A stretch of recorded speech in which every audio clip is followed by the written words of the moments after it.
This is Dr. Lou Sella, Doctor of Sport and Performance Psychology, and we're going to talk today about the 4 advantages of running trap in the Flexbone offense. Now, Army ran little to no trap this year. There's no secret about that. Air Force started off the year running less trap than they had the last 5 years, but by the end of the year, they were averaging trap about 8 times a game. And they went 4-0 in their last 4 games, and they averaged trap right around 8 times a game. So it's a real thing to think about in 2025. Now, as far as my clients go, because the data doesn't support it, because I use Army's 2024 data, Air Force's 2024 data, and my testimonial clients' 2024 data, and combine that, it's not something I teach my clients, but it's something to give you to think about in 2025. So here are the 4 advantages of the trap, and there might be more than this. I actually thought of a 5th one as I was doing this, but it's definitely number 5 on the list. No particular order. Number 1, it's a quick hitter. And listen, I don't care what anybody tells you. 4 decades of doing this, it's so vitally important to have the ball get past the defensive line as fast as possible. That's why under center football will always remain supreme if you want to do more with less, and if you got David and you're fighting Goliath. You want to be under center so that the ball can clear past the line of scrimmage fast, because you want to get it past the defensive line. So quick hit at number 1. Number 2, you're going to cancel the C-gap player without reading them or blocking them, because if there's a 2 or 3 technique or a 4-eye, you're going to trap that player, and then this player runs up the field. Remember, you're running trap when the C-gap player is the quarterback player on zone dive. So if on zone dive, this guy is coming up the field and he's not taking the dive, that's when you want to run trap, because if he does that, it means that the mic is going to stay in on the dive. And that's when you want to run trap. Number 3, it gives you another play out of the spread formation. When Air Force runs it, they're almost always in the spread formation. They want to get people out wide and run the trap.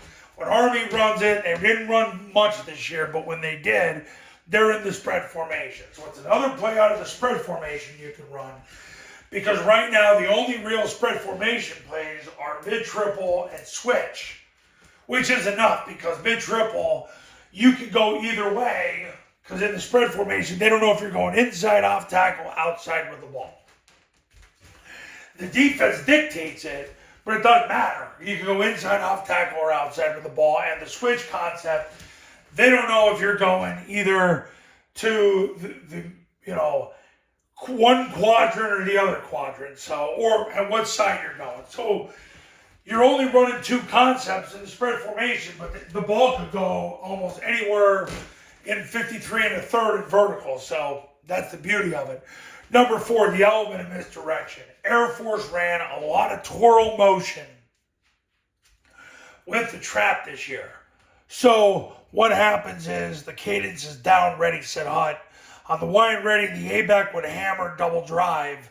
When the ball was snapped, he would take 3 flat steps, step at 45 degrees, and block the overhang. He blocked from the 2nd level to the 3rd level. So if there was no 2nd level overhang, he'd go to the 3rd level. And he's working to get his backside knee through the crotch of that player. But you got that element of misdirection combined with the quarterback taking the snap, jumping play side, pointing the ball over to center. The B-back sprinting through the ball, sprinting through the play side hip of the guard, sprinting through the play side hip of the tackle's veer block, and sprinting through the end zone.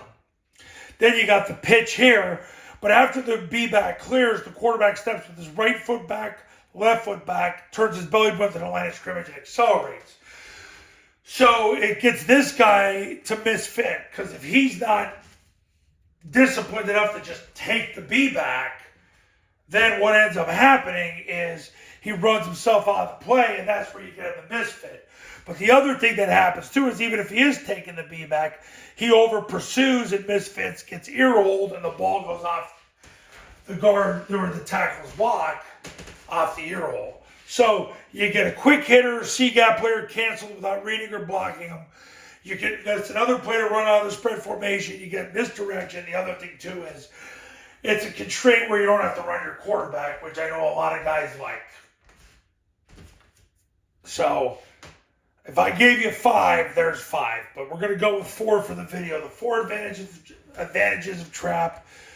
Running trap in the Flexbone offense. It's a quick hitter. C-gap players canceled without being read or blocked. Spread formation. Misdirection. That's why. Coaches, you want to win big in 2025? Give me a call, 570-332-0265, 570-332-0265, and go to tripleoptionfootball.com, where you can see how the 3-day camps on your campus work, how the online academy works, and you can read all the success stories and testimonials that have come from the camps and the academy. I'm going to help you win in 2025. Starts with you. Pick up the phone and call me right now. I'll see you in the next video. Talk soon.